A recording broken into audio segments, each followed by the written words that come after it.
morning. That this didn't From start, the sorry. teacher. From, the lack of sleep we had last night.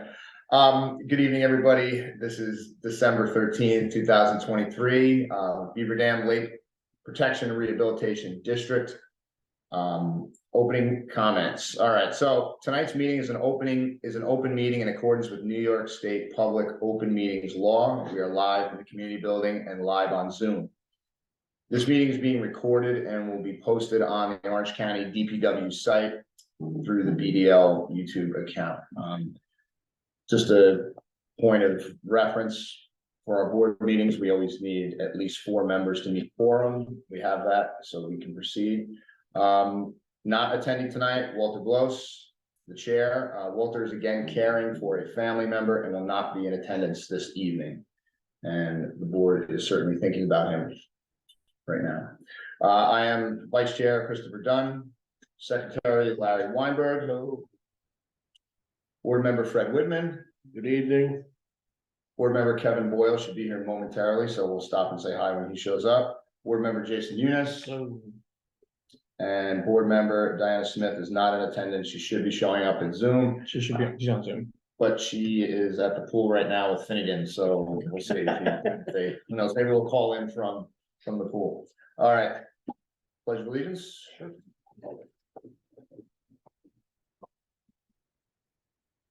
I pledge allegiance to the flag of the United States of America and to the republic for which it stands, one nation, under God, indivisible, with liberty and justice for all.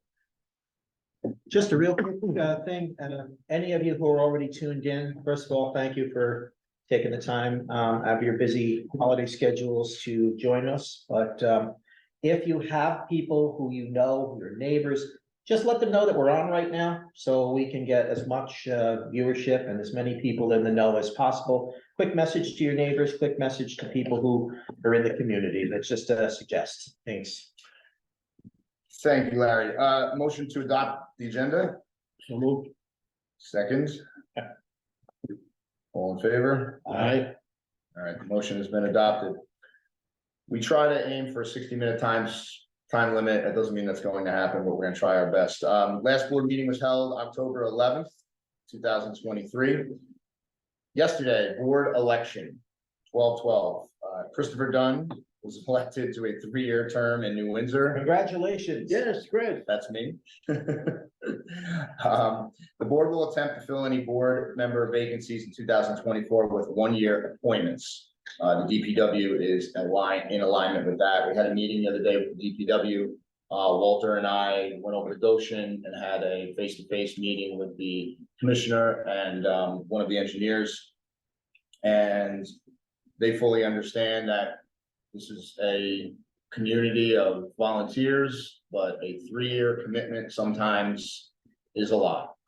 Being a father myself, and many of us here, whether you've had children or not, busy schedules and with work, and it's a big commitment. So it's a good team.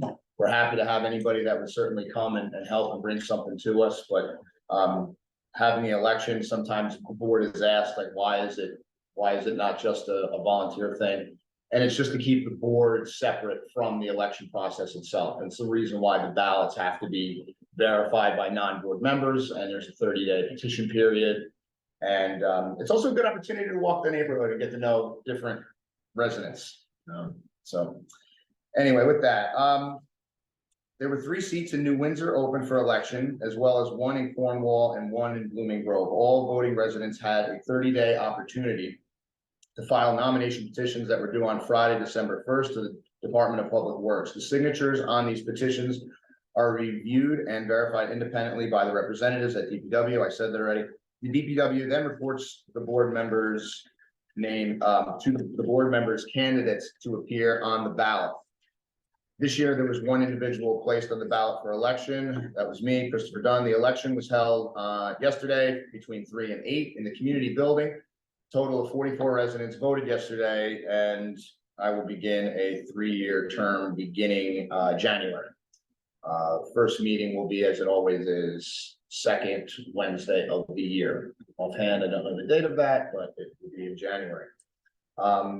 Thank you to Salvatore Trentania, I believe I said that right, and Thomas Brody. Did we agree that it's Brody? We'll go Brody. Go Brody or Brody. I know the gentleman was here last year as well. Both gentlemen stepped up and worked the polls yesterday, so thank you to you for doing that, because it's an essential part of this board function. That being said, the board is sorry to say goodbye to Dr. Kevin Boyle. I really was hoping he would step in right now. And his 9 years of service. And when he comes in, I'm gonna resume, actually. I'm gonna call an audible right now, so I'll come back to that. Next up, thank you, Fred Widman, for your 4 years of board service. I've only mentioned just a couple things here that I know that you completed, worked on while I was around. You've been working with CSLAP.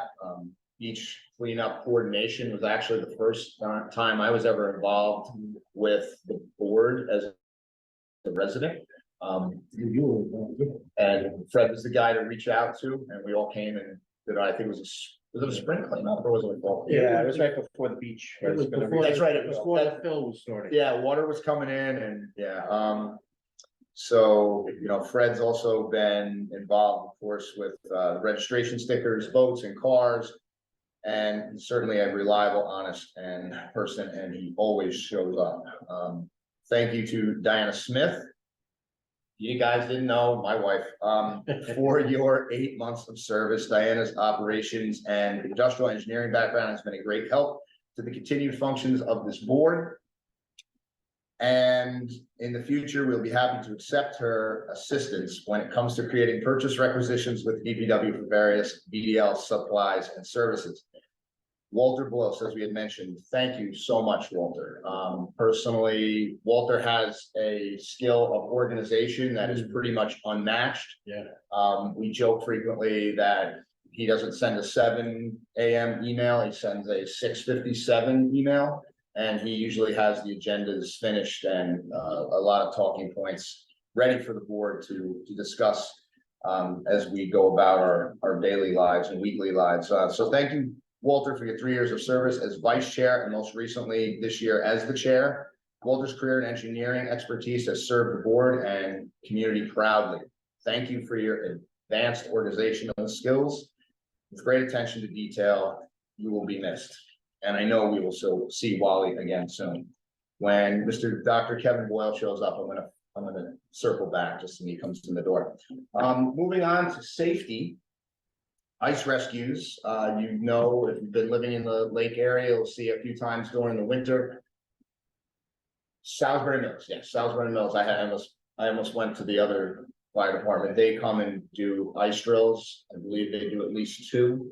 That type of coordination with the board, knowing when they're gonna come, so we can tell residents that it's not an actual emergency. People are all getting crazy. Yeah, and so we can tell people that they're coming and they'll be out on the ice, and you may see somebody wearing a dry suit. You may see somebody acting as a person that's drowning or broken through the ice. So do not get alarmed. We will let everybody know. We did have an incident last year, so it is really essential to have them do the training and that they be prepared.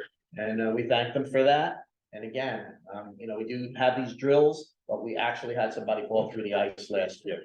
So, thank you. And with that, there's a gentleman, I believe, at the door, so I may circle back.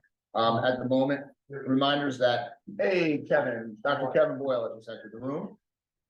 Perfect, you can embarrass you, you just showed up. We just sort of gave a thank you to all board members that have been serving, so. Thank you so much, Dr. Boyle. Thank you, you all. For his 9 years of service. Kevin has volunteered his boat for dozens. 9 years. Yeah, 9, right? Dozens of times for dam and beach buoy setup, equipment rescues. I believe things heading toward the dam that you recovered before. He's been the CSLAP captain, and there's no one quite like Kevin. We look forward to seeing him out on the lake next summer. So thank you so much, Kevin. All right, jumping down back into safety, we mentioned ice rescue practice. So ice thickness is not tested, just a word about the ice, because we're not in that part yet of the winter. But before you know it, there's gonna possibly be ice out there, and some parts of the lake freeze before others. The northern section usually freezes a good week before the larger southern section. So ice thickness is not tested on Beaver Dam Lake. Please understand that. Areas of thinner ice are likely to be present. Caution is advised anytime you enter upon a frozen lake. Ice thickness is not uniform on any body of water and can vary day to day for a multitude of reasons, including air temperature, water temperature, sunlight, wind, and therefore it is not feasible to determine ice conditions in every part of the lake on any given winter day. Therefore, residents are responsible for determining safe ice conditions for themselves and their accompanied guests. Please be safe and practice extreme caution this winter. Also note, there are no gas-powered motors permitted in or on the lake, no snowmobiles, and please no vehicles. If you see it, please call the police. If you do reach out to a board member, yeah, if so, as Fred just said, not the board. So if you do reach out to the board, all we're gonna do is call the police, and it's just gonna slow down the response. So if you do see an emergency, please call the police. No doubt. To that end, there's also been a really noticeable uptick in crime, including some gang style activity, and I did have a conversation with somebody who just told us to please, lock your vehicles at night. Be aware that there is additional unfortunate activity that's happening in the neighborhoods. And while we haven't really been a target at this point, it has been in the village of Cornwall quite a bit, and it's anticipated that at some point that will unfortunately make its way towards our area. So just you definitely want to be cautious. You definitely want to keep your eyes open. And if you see something, it's better to make a call to the police and, exercise caution, let them come out and check things out instead of wonder, like all of a sudden you come out in the morning and you see footsteps around your property and, broken window in your garage, and now you've got a problem. And most of all, please lock your vehicle. Don't be an easy target. And thank you, Larry. You're welcome. Board communications, and dam update. So there was an email sent out November 28th. As many people know, we had announced that we were going to draw down the lake. That is currently on pause. So originally the dam was to be opened, the sluice gates were supposed to be open this past Monday at 8 a.m. Of course, it was raining. At that point, we were probably already at about close to 2 inches of rain. And the DPW actually reached out to the board, saying that they were not comfortable opening it, and they actually had monitored the downstream culverts, and one of the homes, who I think has a coordination with the fire department, anytime that the spillway is high, they take water in their basement. So we didn't need to flood out a friend. So that is exactly what would have happened if we opened the gates while we were getting this flow. This one particular home would have probably taken on some unneeded water. The idea was to lower it about 1.5 to 2 feet for close to about 2 weeks. And the reason basically was for an opportunity for dam inspection, but moreover to give a chance for residents to do some cleanup and remove leaves and kind of tend to their shorelines. So I know most of us in the room have that on our minds, possibly to. Water is really clear right now, by the way. Oh, I mean, I was out there with the rake getting some stuff. It was so visible that I could actually get in there, and I mean, while I couldn't get it all, it was very easy to see, where normally it's a challenge. I'm just doing the blind rake throw. This time, the water was crystal clear, so. Yeah, and that's also an issue because, well, it's not an issue, the drop in temperature and the thermocline changed. Now the water's starting to mix. So the water is getting, the lake itself has more oxygen in it, but we're now in the dormant season. The temperatures are, I think the water is probably at least in the low 40s, if not even 39 or something like that. So yeah, you're gonna get that settling, and the algae is sleeping. Not gonna grow. Yeah. So, all right, moving on to DPW communication. So the, basically the other day, December 5th, Walter and I, went to a meeting with the DPW Commissioner, Eric Denega, and the Director of Project Management, Ryan McGuire. And went through all the different things just to catch them up because we haven't had a meeting in quite a while, just to bring them up to speed as what's been going on, events wise, budgetary wise, plans for the future. We typically have quarter meetings. We had missed a few months, so at the end of the summer, we had quite a bit of things to discuss. And then later in the afternoon, we attended what was called the tabletop exercise. So on 12/5, Orange County held a tabletop exercise for Beaver Dam Lake with an emergency action plan, otherwise known as an EAP. Basically, it was in the Emergency Services Center at 22 Wells Farm Road in Goshen, and it was Walter, myself in a room with various county workers, law enforcement, MTA, law enforcement. There were a few town supervisors, there was 911 dispatch. So it was a way of just going through some scenarios for if there was a breach or if there was a downstream release, or if we went through the process where the dam is high enough and a few skates released, that's 14 feet of water coming out quite quickly, and it would do a lot of damage downstream. So it was kind of a talk through with the sheriff, state police was there also, and just to get an orientation. So a few years ago, there was a similar orientation meeting had been held. The purpose was to provide an overview of the new dam and stakeholder responsibilities. The purpose of this recent meeting was to have a roundtable exercise to stimulate dam response during an emergency warning condition. So just so everybody knows, there will be a plan at some point, and it's a 3-level action level emergency response. And the first one, so action level 1, dam advisory condition yellow, is an unusual problem or situation, but failure of the dam is not expected. Flow conditions are such that flooding is expected to occur downstream and or upstream of the dam. So somewhere in the watershed, but the dam itself is not compromised. We're not really concerned about a flood situation. It's more of a structural situation. It can be, that's not limited to a seismic event, an airplane crashing within a mile. We are near an airport. That could be part of a seismic event.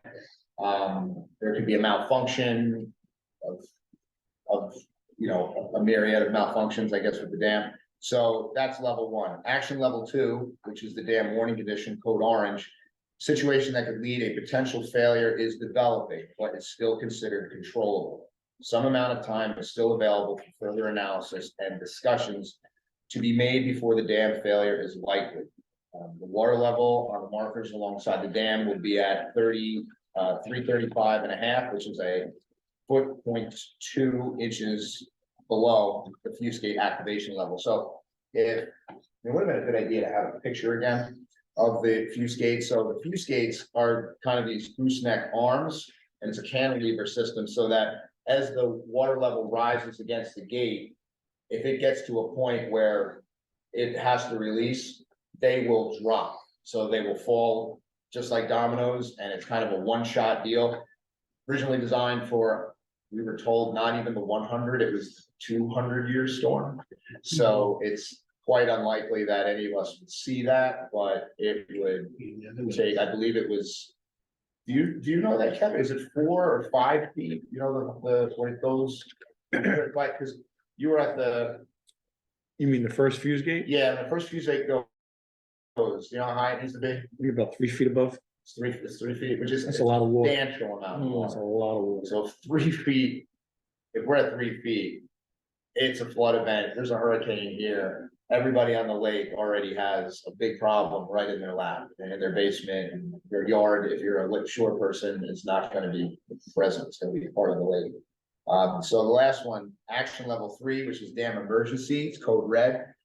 It's a failure or the fuse gate activation is imminent or has already occurred. There is no time left to attempt corrective measures to prevent failure. Water level has reached 336.5 and rising, which is 2 inches below the fuse gate activation level.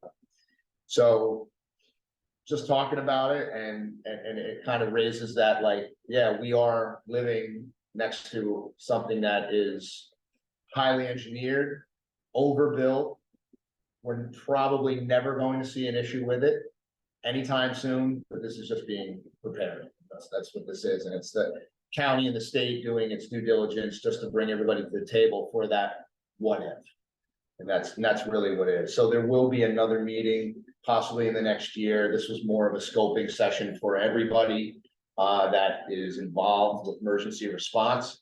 You know, it was really said in the room that if it was a sunny day, like they call it this, like a sunny day disaster, that would be, that's the scary one. Like that's the one that you don't see coming. But all the others, we would have a storm most likely, and police departments would already be closing roads way before this was, you know, an issue for us and our friends downstream. Okay, moving on, lake health treatments, there are no additional treatments, of course, for this year. C-SLAP for 2024, either Fred and Jason can speak to that because they have been Yeah, volunteers. it's, we had a successful year with C-SLAP. We did all 8 samplings. Thanks to Kevin, my wife Molly, and Jason. We were able to send out the samples for testing and on time. We are scheduled to do it again next year, again for 8 samplings. And hopefully our captain will be willing to take us out. Was that a commitment? Got my waiver. Okay, Okay, you got it. Okay, and for those of you that may not understand, CSLAP stands for Citizens Statewide Lake Assessment Program. It's sponsored by the New York State DEC, and there's about 300 lakes around the state that are part of the CSLAP program. And it's a monitoring program for clarity, temperature, and chemical levels such as sodium, phosphorus, nitrogen, just to monitor how the quality of the lakes are around the state. We've been involved for, I'd say at least 10, 11 years. And we've got a good relationship with the people in charge. And every spring there is a seminar called NYSFOLA, New York State Federation of Lakes. And we attend that just to get updates on what's going on with lake health and any kind of modifications of the test programs for CSLAP. So it's an ongoing program, and I'll thank everybody who's been involved with it. Molly and I have been doing it for a number of years with Kevin and now Jason.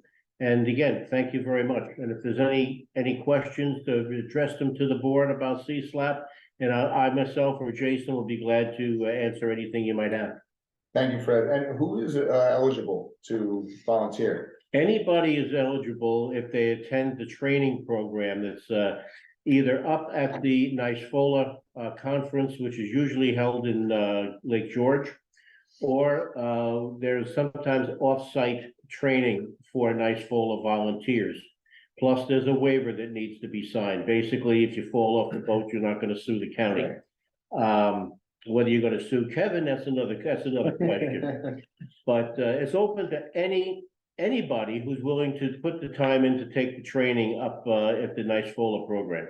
Yeah, what a great way to get to know things about the community as far as watershed and all the work that's done to keep help protect this lake from becoming an absolute mess. And these guys have done a fantastic job. You don't see it, but you see it when the lake is looking fantastic. So I mean, we've been driving around and we've been seeing all these other bodies of water that are not taken care of, and they are just overrun. So congratulations to the team here. You've done a fantastic job. Again, I do say that it would be great just for anybody in the community who wants to get involved. And you can see that could maybe get you more potentially involved with board activities and see what we're doing. And maybe then you'll decide that you'd like to be on the board. So just a great entry, a foot in the door. Thank you, Larry. Thanks.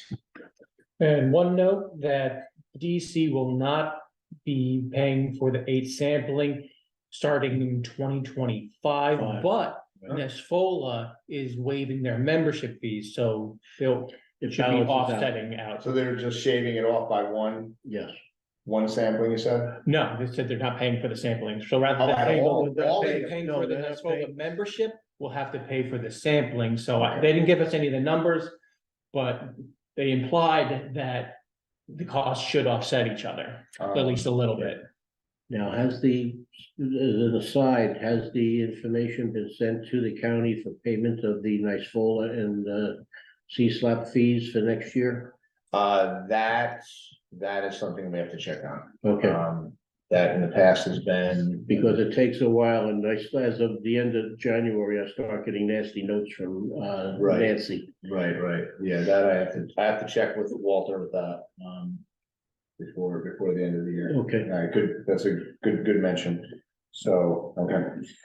All right, so after C-SLAP, of course, caring for the lake is something that we've been discussing in a lot of our meetings in the last couple of years. As if anybody's been following this, GEI has been our second treatment company. Well, we have a treatment company, which is Pond and Lake Connection, and GEI has been one of our testing company and consultants.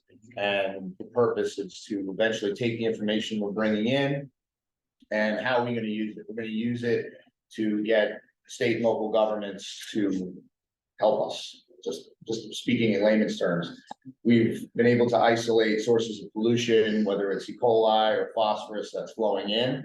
And this is basically a systematic documentation of events that are flowing into the lake and directly affecting us, whether it's algae blooms or it's just lack of oxygen. And because one of the things that was noted in the last meeting when we had our plant survey is that Alejandro Reyes, our lake biologist, had stated that he thought plants would be growing down to 12 feet, and he didn't see much past 6.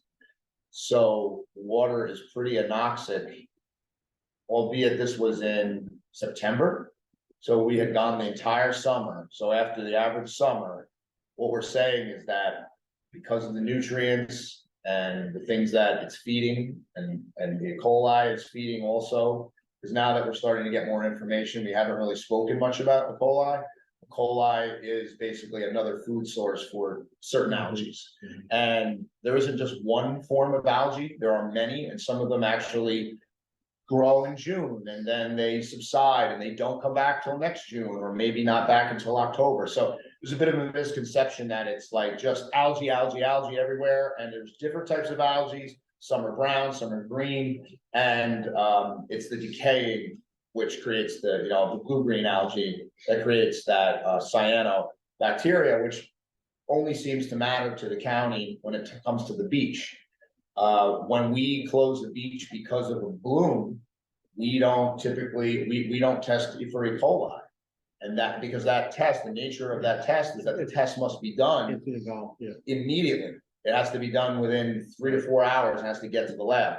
Because of this contract that we have, and we're gonna have, and we'll speak about that in a moment, through July, we will have the ability to spot test for E. coli, especially when we do have an outbreak of algae or blue-green algae in the summer. So that will be just another bit of leverage to use to document. Good correlation. To correlate events and see why someone else needs to be involved. And whether it's, and there are grants out there. So that is also one of the ideas of having a company like GEI that has, and GEI is a world firm. Anybody that's from Brooklyn and the city, they are the company that has been studying the Gowanus Canal for the past 25 years and the mysteries of the Gowanus Canal. And so we're talking about multi-million-dollar contracts of consulting to figure out how they can even still mitigate those waters. But anyway, moving back to our lake. So the idea of lake testing is something that's not new to the lake, but we've been specifically focused on testing the watershed in the last 3 months. So, and if anybody was thinking that our contract was subsiding at the end of this year, it is not. It was a 12-month contract that began with GEI in July and will go to the middle of July of 2024. So, and something I wanted to mention, and I was going to throw this to Fred because I know Fred had mentioned PFAS and such, that GEI also would like to test for PFAS. Can you tell us anything significant about PFAS? for those that don't know what PFAS is or. Well, I forget the PFOA. exact, it's a PFOS, PFOA, it's a sometimes referred to as the forever chemical. It's present almost universally in things like flame retardants and even your stain resistant carpeting and flame retardant clothing. However, they have found that at certain levels, it is potentially carcinogenic, whether they can be cancer forming, and to the point where it can affect body functions such as prostate and other areas of the body. Our particular involvement is because of a 1993 fire up at Stewart Airport, where they used a tremendous amount of foam to extinguish the fire, which ended up in the tributaries. If you may remember that Washington Lake, as part of the Newburgh watershed system, was closed down because of PFOS presence in the system. I'm saying PFOS because I've forgotten the chemical name, poly something. Sure. But and for a chemist, I'm ashamed, I should know this stuff. But we've actually had, as people know, we've actually been tested, many of our wells have been tested. And some of the ones in certain areas of the lake have tested positive years ago, and I think even some filtration units have been placed on by the Department of Health, have been placed in the homes. That's the reason we originally had catch and release only for the fish, even before our drawdown. Because while the level in the lake was relatively low, the amount that was into the fat layers of the fish was to the point where you don't want to eat it. So, and then I understand some additional testing is now possibly being scheduled.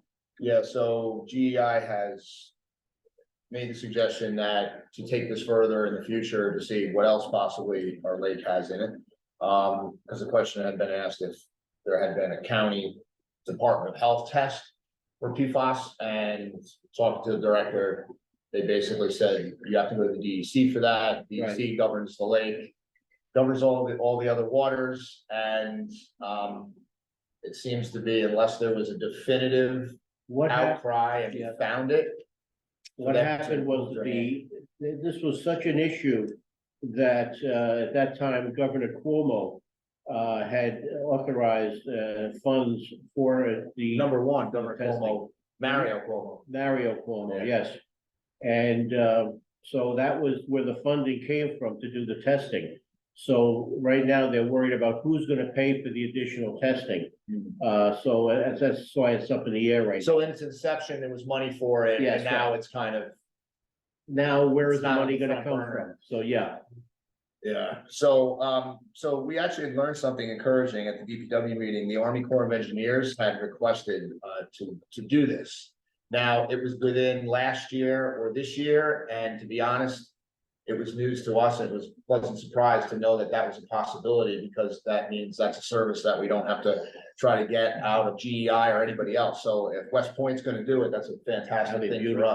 us. So we're in the process, Eric Deneg actually is to reach out to the Army Corps and give us a report back if they still intend to, or if they've done it, and maybe there is even a report someplace. So that would be nice. To build on that, I mentioned it a little earlier, I actually did a blood test for the health department related to PFAS, so something might have already been going on. I'll have to do a follow-up on which entity was doing that, but With your job or person? no, there was something I signed up for to test for like PFAS. Yes, I don't know if it's remember that. specifically Oh, Remember for that. this Yes. area It or was just voluntary. state related. It was It was voluntary. Was that this year? Yes, last month I donated my fluids. Really? Sure. Gotcha. Well, let that go. All right. So something is being Right, I done. remember that. I have to try to follow up on where I signed up for that. Yeah, with the thing with PFAS is that it's like, if you know, then you're worried. If you don't know. Yeah. Hey, why me It's worried? been a month. I haven't heard anything, so, and I'm still alive. Yeah, right.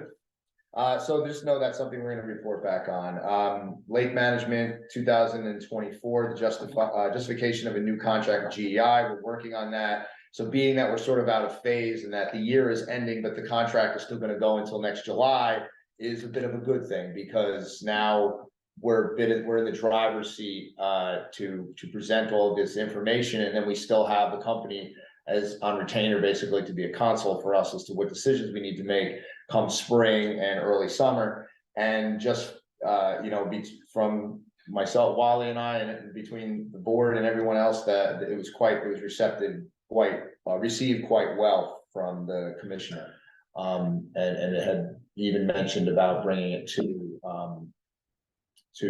Supervisor Newhouse, or Executive Newhouse, about discussing this. So, high phosphorus concentration is expected to be represented in lab reports. Those are yet to be delivered. So we just have some pre-numbers on phosphorus, but they're not complete because they don't have the nitrogen numbers back from the lab. It takes several months for that.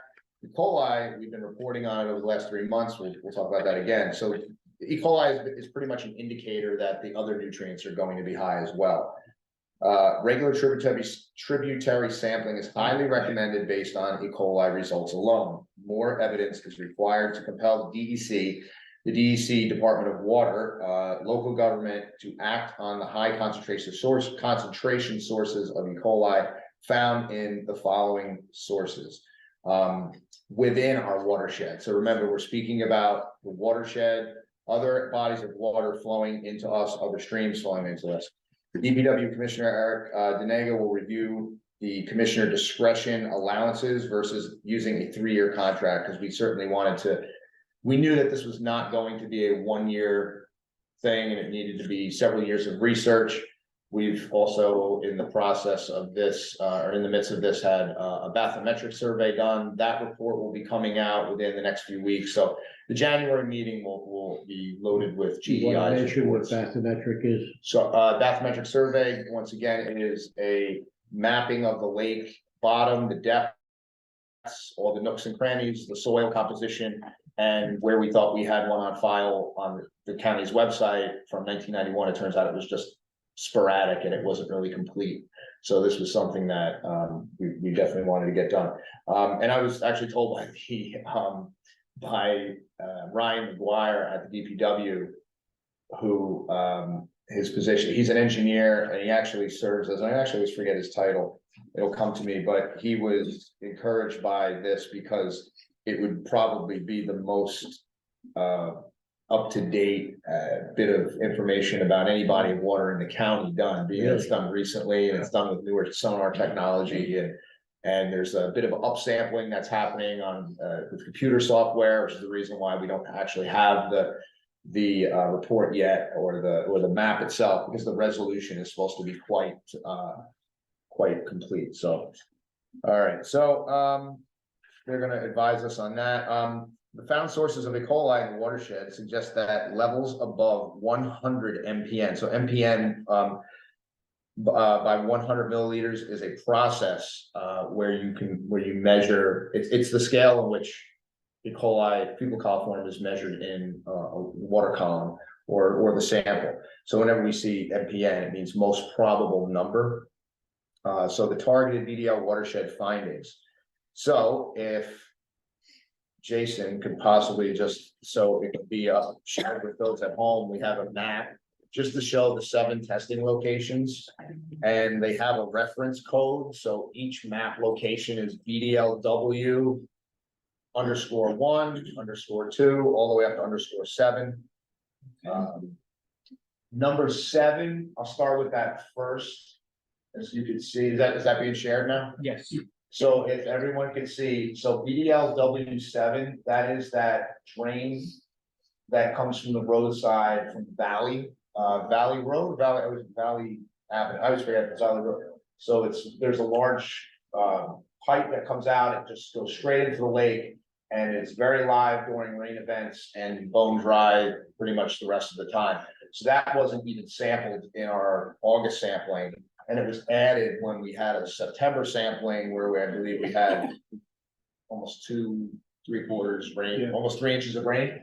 So that seemed to be prudent to see what was flowing in there, and that actually had a number of 600 and so of MPN. It was lower, but keep in mind, anything over 100 is considered harmful. There are thresholds that we'll go through quickly. So Brittany Terrace, the 55+ mobile home community, they have a speedies permit for their discharge. They have a wastewater treatment site for their mobile home community. Their number during the rain event for E. coli on September 25th was 1,553.1 MPN.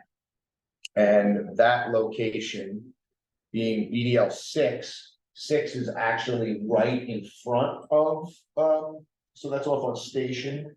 So yeah, there we go. So Jason moved the map. So Station Road, it's right there where that pin is. The water sample location is the pipe on the eastern side of Station Road. So it's not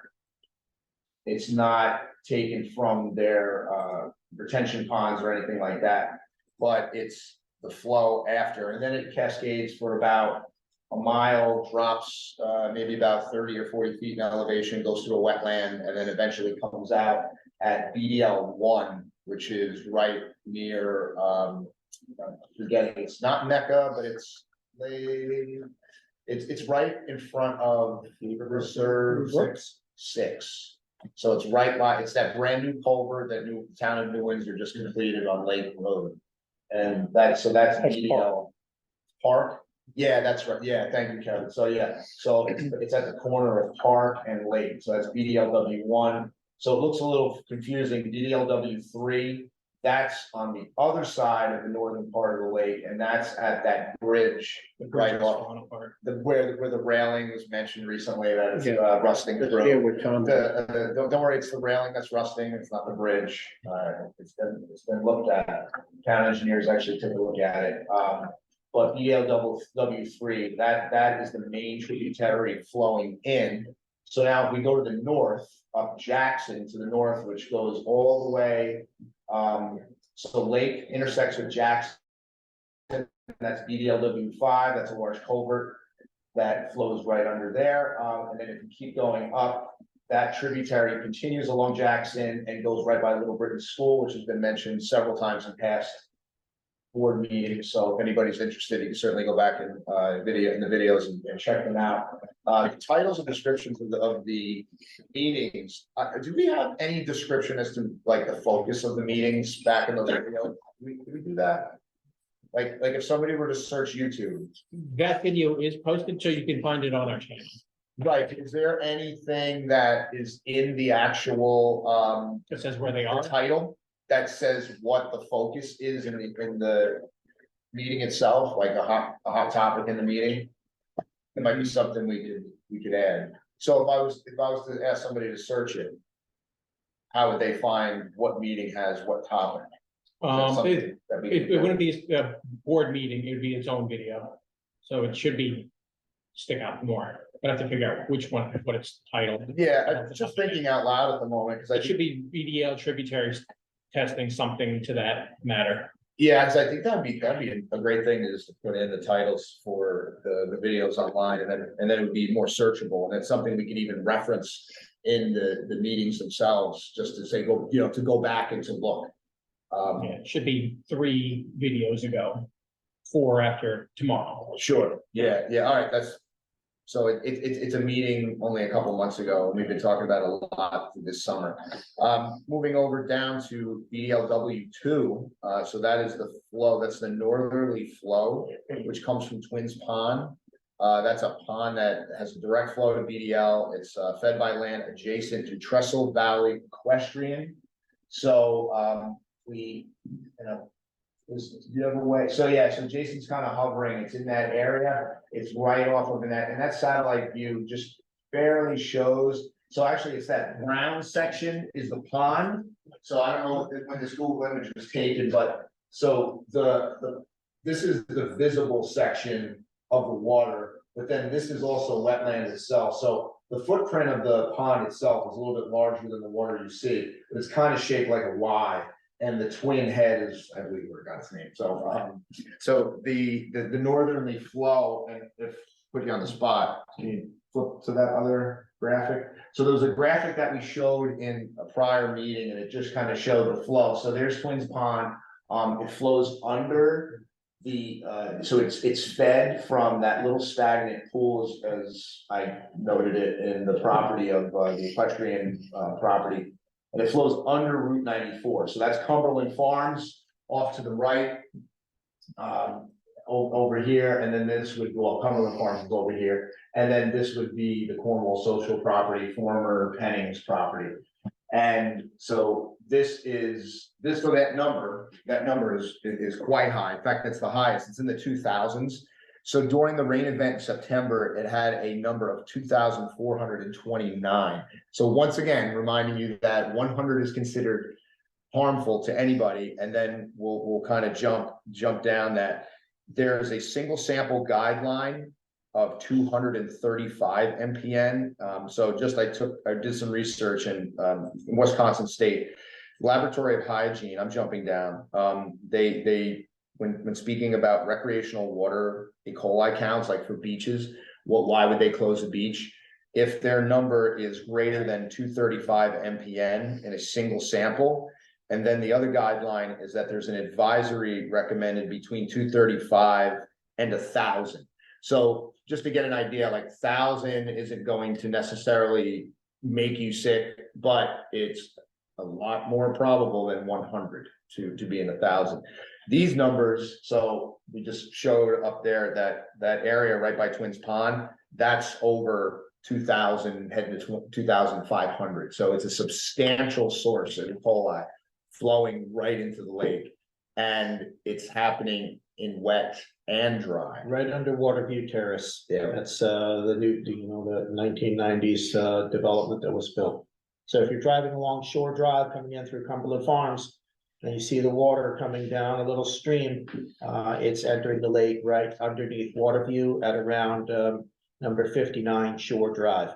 So that's in a direct flow of less than a quarter of a mile. Yeah, and it's good you said that, because the testing location is actually not near Twins Pond. It's about a quarter mile to the north and right alongside of Waterview Terrace. So it's even had a chance to possibly drop off some of its E. coli, and it's still tripping these incredibly high numbers that are coming directly into the lake. So these are numbers that honestly I wish the board had when we went to the scoping session for Cornwall Social. Now, we know that has been on hold and they're looking to the sewer and things like that. And we haven't talked about that in a while, but these are good numbers to have if this resurfaces or anything was to resurface in the future. So, and then a non-rain event. So this is where this location is different. November 7th on election day, we went out and sampled again. And as you can see, it's 2,419. So it's literally the same. It's virtually the same as the rain event. So rain event and dry conditions still yield that much E. coli coming in. That's bothersome. That's really worrisome because it's coming in constantly, whether it's raining or not. The other location, Brittany Terrace, there's a difference. During dry times, the number is in the double digits, not even breaking 100. It is quite low. And that could be possibly, we don't know yet, it could be because a lot of the E. coli is trapped up in that wetland and it's using it as a natural biofilter before it gets to the lake itself. And that would just be a hypothesis of my own, without anybody's professional. But so now if we go over to Little Britain School, which was BDLW_4, in August, they had a low number. School wasn't in, by the way, 64.4 MPN on the 23rd of August. Then moving a month later, it jumped up to 1,986. So that is significant E. coli, about 3 3/4 miles to our north. How much of that is reaching the lake? That is yet to be determined from other testing locations. So one of the reasons why it's important, I would recommend in the future that we pick up a couple extra testing points along that tributary just to see what's changing and if it's just as strong right before it gets to the lake itself. And then jumping back to November, the number dropped all the way back down to 26.6. Could it be because school was out that day? No one was in the school? Is it one of these situations where there's no students and it was a Tuesday and they only had Monday of toilets flushing? So, you know, and we're not saying that sewage is coming from the school. That's not the statement here. It's just that a major tributary is flowing right past the school that it's known as not a septic system, but a holding system. And they used to have leach fields and they used to have a treatment facility that has been decommissioned. Can I Go ask ahead, you a Fred. question? And I've brought this up before, that to resolve that type of situation, not resolve it, but if a sample could be taken prior, in that stream, prior to the school, we could then help pinpoint where the E. coli could be coming from. It could have nothing to do with the school, but we won't know until we do a preschool sampling. That is a good point. I'm actually putting that down. I know when we have our meetings with Alejandro Reyes of GEI, that those topics are going to be discussed. But yeah, Little Britain test. So phosphorus and nitrogen are also tested. The results have not been reported, so we mentioned that earlier. And we're going to get that in the report from GEI hopefully by January. The evidence suggests that the watershed rain runoff of a substantial E. coli source is flowing into BDL, and the tests we still need additional testing. So the commissioner agreed that we continue the studies. That was something he thought was, they were definitely in alignment with. And he's going to review whether we should shoot for a 1 year or a 3-year contract. All right, I think we're gonna jump to the DEC grant. We've spoken, I think, quite a bit about the tributary testing, and let's jump to that. So 0.9, DEC grant invasive species. Fred has been working on pulling together all the invoices for Right. anything that we can submit The- for a DEC grant. Everything that we have, since 2017, all of the payments that we have, authorized for both permits of testing and the actual application of herbicide has been submitted, to the DPW. They in turn are supposed to fill out the paperwork and send it to the state DEC, so that as part of that grant, we can be reimbursed, and by we, I mean towards our surplus part of our budget, so that it can be put towards the next year to offset some of the taxes. Now, the meeting that was held on the 5th of December, with a person named Melinda, who's been given the responsibility of completing the paperwork to send to the DEC. She was there. We talked about the urgency of this thing because this grant runs out on July 10th of 2024. I know it seems like a lot of time, but the longer we wait, the more panic sets in that we're going to get shut out of this thing. So Vicky Wagenbaum has been in touch with Melinda she's with the DEC. She's been in touch with Melinda, sent her the paperwork that's required to be filled out. So they are in communication. Melinda is in communication with her boss, Eric Denega, and they're supposed to be getting back to myself or someone else on the board to get them informed as to the paperwork process that is being done. I myself have been making a pest of myself at least twice a month. Thank you. To say, you know, where do we stand on this? And I think it was amazing to me that at the December 5th meeting, it was almost like, oh, what do I have to do? That anybody who says I can't hold my tongue would be proud of me that day. I just could not believe it. So that's being taken care of, and, cause I told her, we're gonna have 2 more applications before this permit expires. Probably in the beginning, not probably, but definitely in the beginning of 2028, in the spring and early summer. So get this out of the way now, because there's gonna be more coming. Yeah.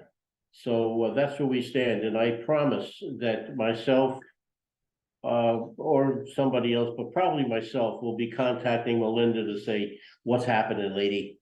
Yeah, and thank you so much, Fred, for that, synopsis, it's just, if we sound a little frustrated, Fred even sounds a little frustrated is that, it's a grant that was brought in years ago from, our predecessor, Lawrence Rossini, was part of it, bringing in this DEC grant to offset the cost for anything that we can do to stop or prevent invasive species, as Yeah. Fred said. So there was no water in the dam for a while, so it got extended, and here we are. So it only benefits the residents of Beaver Dam. We're getting a nice kickback on any money that we spent. So not that we're belittling or anybody, it's just that it's not a priority for anybody else but us. The and information Fred. was So- sent to the DPW in May. Right. Spreadsheet of $57,000 worth of expenditures since 2017 was sent in May. And now we're in the December 5th meeting is, oh, okay, we'll get on that. It's aggravating. So we're just trying to keep that going because it will run out. They're moving quick. Yeah. Thank you, I Kevin. think they have my house on fire. I waited for them. So the grant will expire in July, and we just want to bring that, we need to bring that ball across the goal line and be happy about it. So let's see, jumping forward, external sewer and municipal updates, nothing to report. Fisheries, this has been brought up so many times, and we're very happy to report that the yellow perch have been delivered. So Walter had been reporting for months and months, and actually over the last year, it was supposed to happen in the fall of 2022. The hatchery Hicklings did not have the perch, so we just extended everything and they delivered it 1 year later. So $6,000 of yellow perch were put in the lake on election day, actually, no, on Halloween. Halloween. On 10/31. Yeah, Wally and I were there as they were scooping the perch into the lake. Yep, so that'll be another species that you're gonna see thriving. Catch and release only. Catch and release, and bring your license, of course. On to reserves and Orange County property.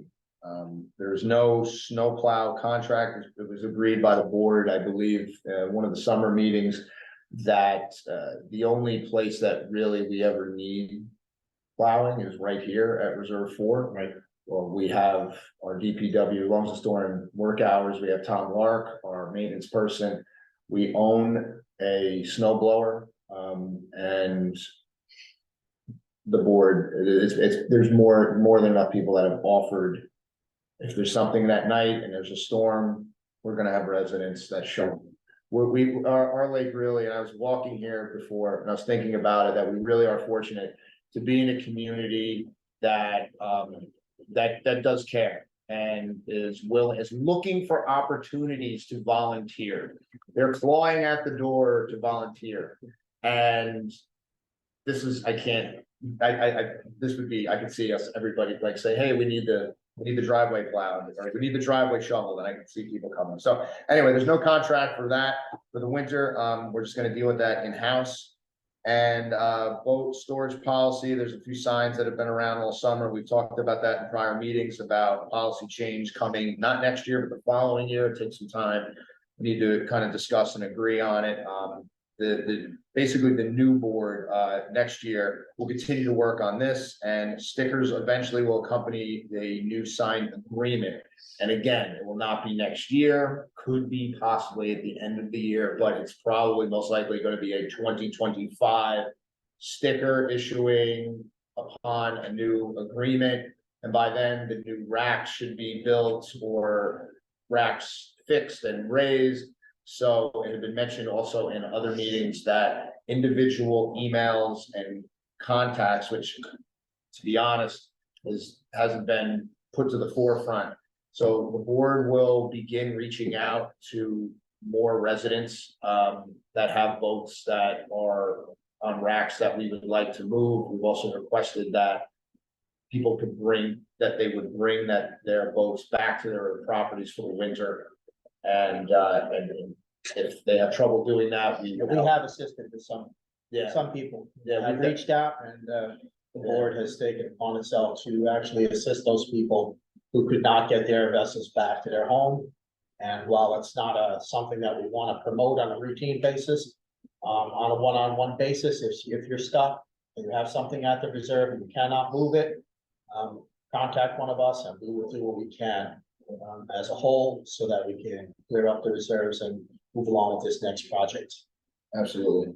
I love the background. I didn't mention that. You know, when Larry's up there, I'm seeing all the decorations, which before we leave tonight, we should probably like stand by some of these just to get them put on here, just for documentation's sake. There's beautiful decorations around here. The event committee has done a fantastic job getting ready for our event that we'll speak about coming up.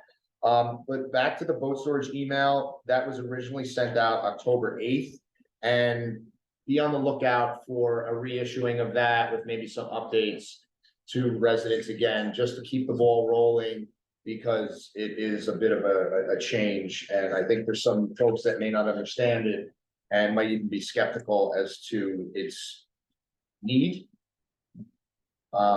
So be on the lookout for that. The policy changes will not be happening until 2025. And the current focuses are really reserve 2 and 3, because that's where the most boats are stored. Those are the racks that need to be cleared from boats. So please, if you can come take your boat home, that would be wonderful. Otherwise, we're going to ask you to come get your boat, because we would like to be able to add wooden legs to some of the racks that are there to get them higher so that we can clean under them and service them better, you know, coming through this spring. How can you help us? I already said that. So if you're a registered boat owner with your boat at one of the reserves with an orange sticker, please be on the lookout for the email. Thank you. Community events. I think we're close. We're already probably a little bit over the hour. So Larry, we could just talk a little bit about some past events and things that happen, whether it's bi-monthly or weekly. Absolutely. Let's take it away. Excuse me. So we've had a number of great events happen over the last couple of months. We do continue to have a book club that's been organized by Leah Matthews. It was in the building the third Wednesday of every month. You read a book. A number of folks would show up and discuss that book. Currently, we're on remote on Zoom through the winter time for the most part, unless they have a large enough group to come and use the building, at which point they'll gain access as needed. We did a trunk or treat, a nice successful event, very difficult weather. We had real serious weather challenges, but we still managed to get 5 trunk or treats set up outside, and we went inside and had a very successful event with multiple people showing up with their children. A great community building event, which is actually our 3rd trunk or treat. So thank you. Chili cook-off. We had a chili cook-off here at the reserve number 4. Another super successful event. Probably 100 people showed up. 12 chili chefs showed up, and it was an awesome event.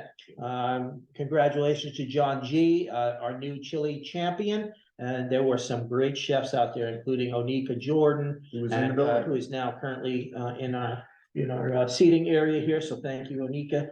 And we also had a great jewelry making class with Cecilia, where approximately 20 people showed up. And they made a beautiful piece of jewelry, no cost to anybody. All the things were supplied. People donated stuff. It was fantastic. And we also hold yoga here on occasion with one of our residents who is a certified yoga instructor. And we run those on Sundays when there is interest. So currently we haven't been doing that.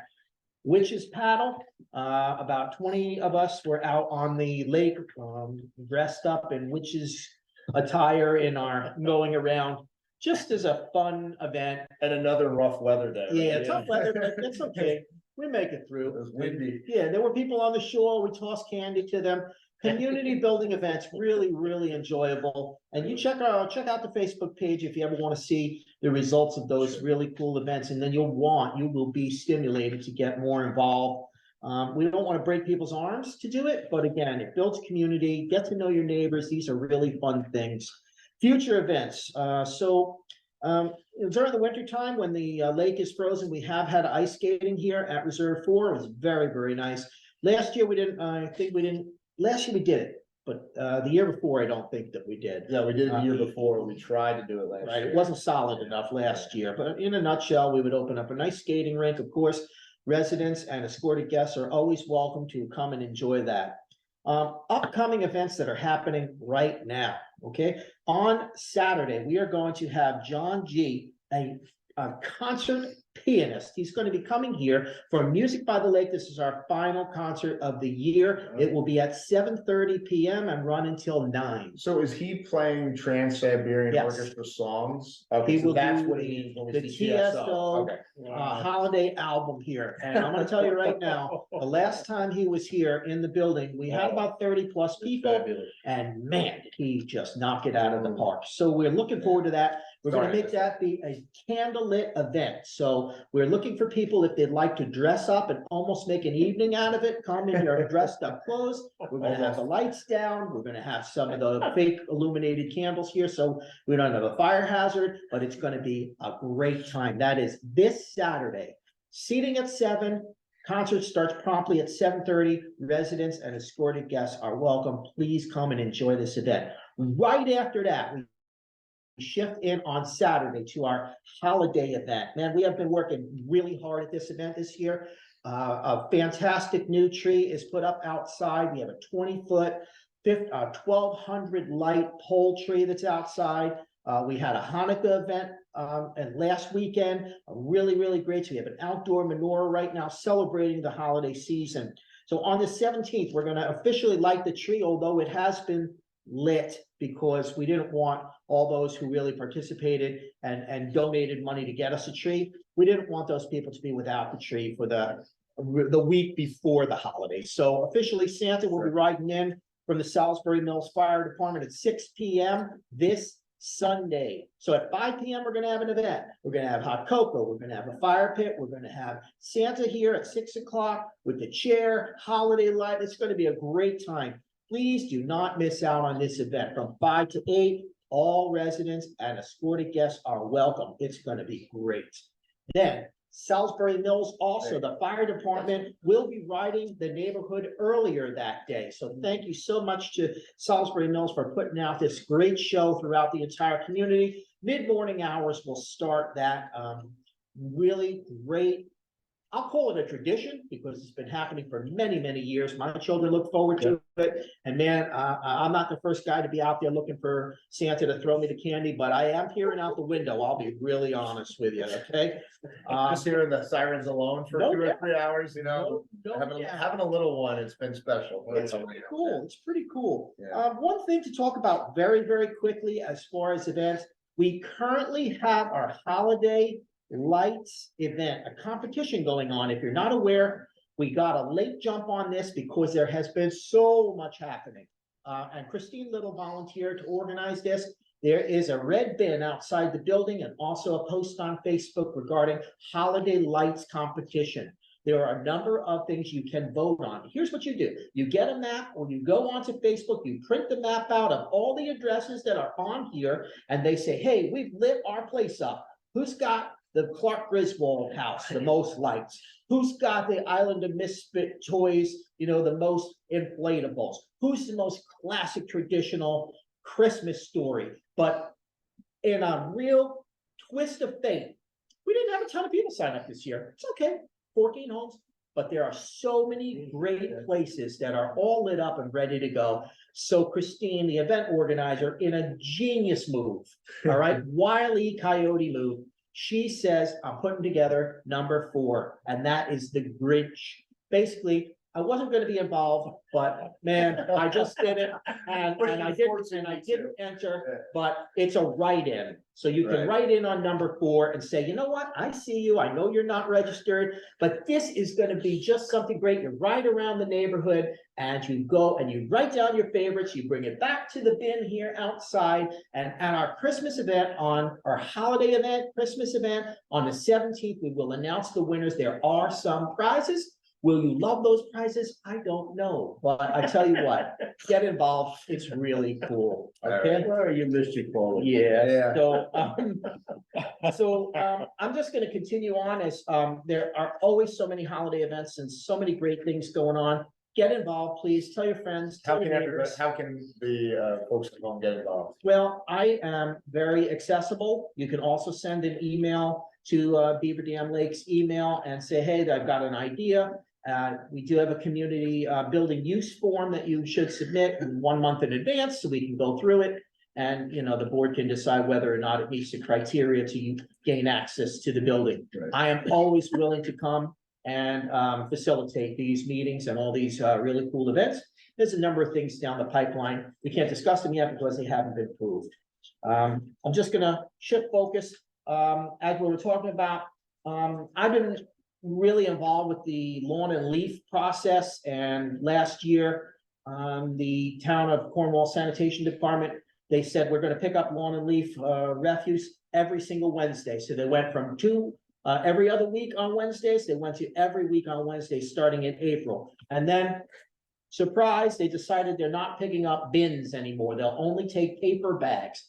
This is not for the town of New Windsor. This is only for Cornwall. This affected myself and many, many other people. I have been aggressively after this for quite some time, talking with Supervisor Tim McCarty to see what we can do regarding getting that reinstated once there's a reorganization of the board, and once the reorganization happens for all the people who just voted in the official elections, I am very, very hopeful to gain enough traction to reverse that or come up with something that makes much more sense for everybody At else. least supply bags. Yes, or give us back. Because basically what I had by the end of last winter, it was kind of a policy change. There was a policy change where you weren't allowed to use containers. Right. Starting in April, Yeah. where they gave us the carrot and they This said, was Cornwall, by the way. Cornwall, they said, we're going to pick up your lawn and leaf refuse every single Wednesday instead of alternates. And I was like, this is a great win because I use this every single week. I mean, I'm waiting for them to pick it up to empty my bins. And then after week number 2, they slapped a sticker on your bin, your 32-gallon buckets, and said, sorry, we're not picking these up anymore, no negotiations. I wrote in an email, a number of people wrote in an email to the town supervisor, highway supervisor, and basically we were told that there's potential for injury and that he can't afford to lose any people and that the pails are too heavy. I understand this, but if there's very clear-cut rules in place, when your pail is too heavy, they just reject it, and you know that you can either dump it in the woods or you better Right. separate it and make it be a little bit lighter for the next time. Right. So I know it sounds ridiculous. I put a lot of effort and energy into this because it matters. And it's a big lake health thing as well, because it helps to prevent leaves and yard stuff to blow into the lake, which is again going to add to our nutrients that we don't want, especially in my property, man. I have this stuff. Larry, how long are they gonna be continuing with the pickup? Well, currently they won't do any of the pails. So I So, mean, even bags. I believe it's through this month, but officially I haven't continued on that because it's been so, the Right. process has been so broken. Because now if we're talking about moving the lake down, but we can start clearing out some of the stuff. They don't want that debris.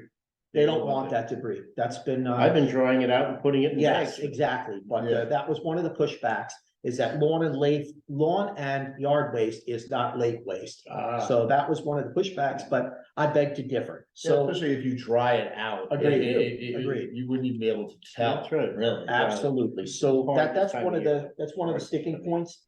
And again, it's just something that I'm still working on behind the scenes. All right. I have a couple more things to talk about real quick and then we'll drop it back. You Yeah, wanna go? I was thinking if we just pump the brakes for a second, just because I wanted to just check out if there were any questions, because we're gonna enter the resident forum. So we'll have board member comments and we'll also just, if there's, Jason, have there been any questions online? They want to see my sweater. Should we stop for that? Should we do you wanna go put the dinosaur in front of the owl and? Maybe by the end, if Jason wants to, he could come over. In fact, he could stand up and the owl will find him while we're. Okay, Diane says Cornwall will do leaf pickup until the end of December. That's what I thought. So, all right, so if there are no questions from residents, please, though, if you still have any questions, we'll circle back to you. But then we'll go to board member comments. So at the moment, let's just do this formally. Are there any comments? Kevin, do you have anything to to add to No, it. it's been a hell of a ride. Yeah. You're a hell of a guy. But you're still gonna be captain. Still be captain. All right. Yeah, so we will see him around. This is not goodbye. You can run, but you can't hide. Right. Jason? Yes. Do the board elections and petitions actually have to be done for a reason in December? Because it'd be a heck of a lot easier to get these petitions done before daylight savings time during the week. So that question has been discussed lightly with amongst members. I believe if Erica was on the call, I think she could speak to that in terms of. So Erica, our former chairwoman, has certainly been around several elections. And I think the reason was that it didn't get jumbled with the general election because the lake election shouldn't happen before the general November, 5th, 6th, 7th, election to confuse residents or associate the two. What if it was even a month before the general election? So it's I- really no association. Yeah, so so say it was September, but then the board members still didn't take over until January 1st. Or when it seems to be You in can the still have the laws. election in normal time, allow them to get their signatures earlier. So it's still daylight when you're getting them, or give them a longer span of time when they can go out and get them. Yeah, because if we could, the signatures could get piggybacked with one of the October events, like the chili cook-off or even That's- Halloween. Good idea. You can get them all done in one day, and then it'd be, I think, less of a barrier to encourage new board members. Well, let me be honest, I don't think the signatures are the barrier Oh, it at is. all. It is. I disagree just because I think it's the number of years of a commitment to think that it's a 3-year That- term that and too. I can't But I've step been out. told by 3 residents that's, okay, what they told me that they don't want to go around with all those signatures. But it's also a 3-year term, so it's a If combination. it was of town council, it would be 500 or 1,000 or something. That's So we're, why you only have certain people running for town council. That's also. a By the paid time we position, need to do correct? signatures, but it's daylight savings time. By the time I get home at 5 o'clock, it is pitch black and nobody is gonna answer the door on a Monday I through used to do Friday. mine on weekends. I mean, So you're isolated to just weekends. yeah, we could go back and forth on this, but I mean, there's 800 homes, there's weekends, I understand that there's trouble, but life isn't easy. I'm saying- I'm a teacher. I tell my students the way it is, and life's not about comfort But and if there's not a governmental reason, then why couldn't that have be extended? I believe that would be. Just throwing the question out there, doesn't have to be answered right now. No, I think that would be a question for the county legislature. Because from what I understand is they have the leverage on this. And we could certainly ask the commissioner about that, but I have a feeling it would be bounced to county legislature sets it. Because Oh, these please. bylaws are quite old. It's just the way it's been done. It's the way it's been done. It's been done after the general election. It's the month of December, new board seats, January 1st. Well, you become a board member and then we have the meeting, so. But, so I don't know, yeah, Does anybody know the owner of the Waterview Terrace that with the stream going through it? oh, we talked to him. I've talked to him before, I don't know. Fred was there. Yep. He was quite happy we were testing. I don't know his name. Yeah, I talked to him, said Didn't you say you was? So I know he's done Lighting before or something? improvements Yes, to the property. But it's like a semi-rain garden. It hasn't been fully, I guess, fully. there's no utilized. plants. There's kind of There's like a no mulch. plants. There's not a pooling area. If there was a way we could get him involved, I would So I would volunteer my time. I was gonna say, effort okay, To do the work so can we, if the owner would do plans, I was. so do you planning want to reach out to him? If we had if I had a Oh, contact. Okay, we could do that, and I think. Would that'd be the a good board idea. be amenable to contributing plants because of the potential reduction in the E. coli and other nutrients from the Twins Ponds being how consistent it was? do that for some private property. But yeah, which why we would need the owner, but if the owner's amenable to it, it's not like we're gonna have to jump through all these hoops like we'd have to do on the reserves through the county. I see, Make it more of a volunteer basis. I see, so approach the resident, see if they want to put this in. Yeah, are And they we able will to have this done? be the conduit for finding the plants and such. But we can't pay for improvements of private property. So it has to be completely volunteer, it's resident based, Right. it's not a county function, it's not a town function, it's not, yeah. I don't see a reason why, as a resident, you couldn't reach out to the person and start talking about it. See And how then they- we could see use how they that feel. as hopefully as a testing ground, because you'd have 2 points, you'd have the Twins Ponds section and then the post rain garden section to see if there's actually an impacting difference. Well, the one thing we know about that property is wet and dry, it's bad. So, I mean, that's something's got, like, that's the one that I would, at the moment, the commissioner's eyes went wide and it's like, okay, maybe something needs to be done at that culvert of 94. So if we can get somebody on board, whether the property owner on board, hopefully we could do that. Yeah, good points. I would say speak to, we'll get his information, speak to him and get the ball rolling. We'll come back to that. But that is a good point. That happens to be, that's BDL two, right? BDLW two. BDO, I believe we do that too. So when we discussed testing locations before, the area that Jason's speaking of it's kind of like, they almost made like a mound in the middle, right, of that stream. Yeah. And it comes from two The locations flagpole over there. By the flagpole. Yeah, it's right off the Shore Drive. It's Cornwall though. Yes, That would be a Cornwall address. Two Yeah, houses down yeah, from me. Got it. So, anything? Nothing. All right, so, That's all from me. if you don't mind, Go for it. I'm gonna mention my Mr. Rossini, when he brought his attention, so, October 8th meeting, resident Chris Rossini, towards the end of the meeting, had brought to the attention of the board that the vegetation on the banks along the spillway of the dam had not been trimmed in some time. And it was his understanding, of course, being the former contract holder, that was a requirement. It was for myself, it was just something learning curve, I actually didn't know. And then since asking the questions and speaking to the commissioner and other board members, it is definitely part of that contract.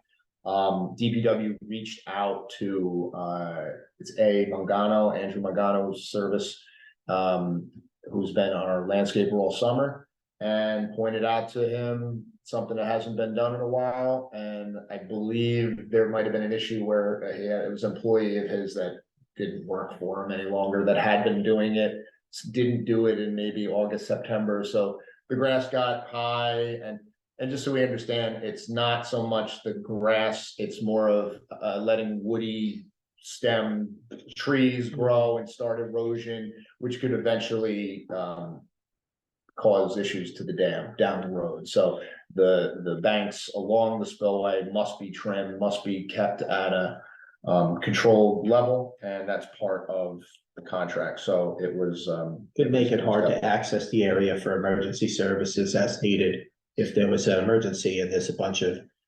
high aggressive weeds and a small tree growth, that could be a problem. So with that, the board doesn't suspect that there'll be any further issues as long as we have the same contract holder. So that was it. All right. Coming back to Larry. All right, I'll zip up on these three things. Unless we real want quick. to go to Fred. Fred, do you have anything? Nothing. Sorry, Fred. I was going. Nothing. Oh, Nika, do you have anything? As a resident? No? Okay.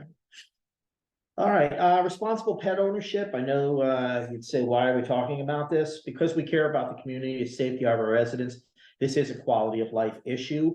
We want to mention there have been numerous events where off-leash dogs have attacked joggers, people walking in the community, pets. Please do the right Board thing members? and for your fellow residents, as well as your beloved pets. Don't allow your dog to roam the streets freely and attack people or terrorize anybody. Also, be kind to your pets, because if something continues to happen, unfortunately, you may no longer have that pet, if that makes any sense. Not my choice, but the loss of the choice.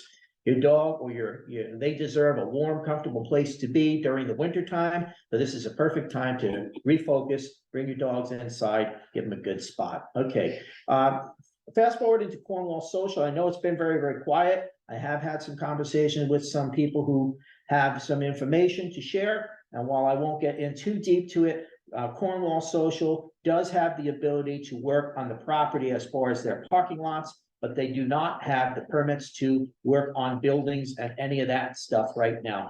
Do expect to see some progress made in the spring of 2024, as there's a few things they have to iron out. Further details to come. We're also still engaged in trying to get the Town of New Windsor Parks and Recreation Department to get us proper access to Chestnut Avenue Park.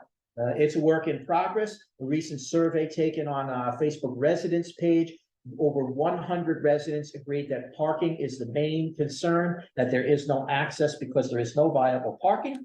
And many options are being discussed right now. So this is not off the table. If we are not able to get access on a street, we may be able to get improve the access on the path down from Chestnut, making it not be so treacherous. We may ask for volunteers if we get approval. This is going through the Town of New Windsor Board. I did watch their meeting, and believe it or not, they did spend about 10 minutes talking about this. So thank you to those who brought that up at the meeting, and that will be continued. So that closes me out. Thank you so much. Thanks, Larry. Thank you so much, Larry. Thank you, everybody. I have one thing just to add, the dam drawdown pause, so that's kind of a day-to-day. At the moment, if anybody has looked at the spillway, I believe we're still casting over. Once we get back to a normal elevation, DPW they're gonna be checking it anyway, so, you know, we have board members that are taking a look at it. So we expect it's gonna stay dry for the next couple days. The gate could get open on Friday, not gonna happen on a weekend, and we'll probably go the next Monday. So it may just all be shifted for a week. It's not called off. I heard a few people mention that, saying, oh, it's not gonna happen then. That's not the case. It's just simply on a pause. So that's it. All right, thank you so much. With that, we have awesome decorations here. So we didn't completely, who's responsible for that? Like, can we say names? Yeah, so we've had a number of dialogue groups that I've been involved in. Currently, we have about a 7-person group who's been formulating the plan for our holidays. And Millie Soto is a resident who is involved in decorating and doing corporate type of events. She volunteered her time, her resources, along with Rachel Zani, who's really been a main focus. We've had a number of other people who have been involved, and really, again, also Tom Lark, our building maintenance man, came back from his vacation on the 11th, and he jumped right into it, full gloves, and really hit the ground running. So we appreciate that support from Tom. And look, the place is gonna look fantastic. I highly suggest that you make your way down here, even if it's for 10 or 15 minutes, if you've got something else going on. We're not done with the decorations right now because we had to hold off. We had election day, we had the board meeting, we had a Hanukkah event, so we had to hold off in the timing of what we're doing. But honestly, we've had probably 10 people involved in the process this year, which is great. But you know, there's been other things that have been pushed off because we had to put things together. Historically, you've had Erica here who would be doing a fantastic job with that. Currently, she's just not doing that. So we didn't want to miss out on the holidays. So we pushed a few other things back. We didn't do a toy drive, we didn't do a food drive this year, but instead we're gonna really have a grand event. So thank you so much to the volunteers and great things to come. All right, so with that, I'd like to tell everybody have a happy, wonderful holiday season. Merry Christmas, Happy Hanukkah. And of course, any other holiday that you celebrate, it's gonna be a great event this weekend. Come on down, and with that, motion to adjourn. So moved. I'll second. All right, all in favor? Aye. All right, thank you, anybody. Thank you. We have a lot of cookies here, so if anybody gets down there in the next few minutes, we had cookies for you, but we only have one in attendance, more people online. Here, what's in it? Have a good night.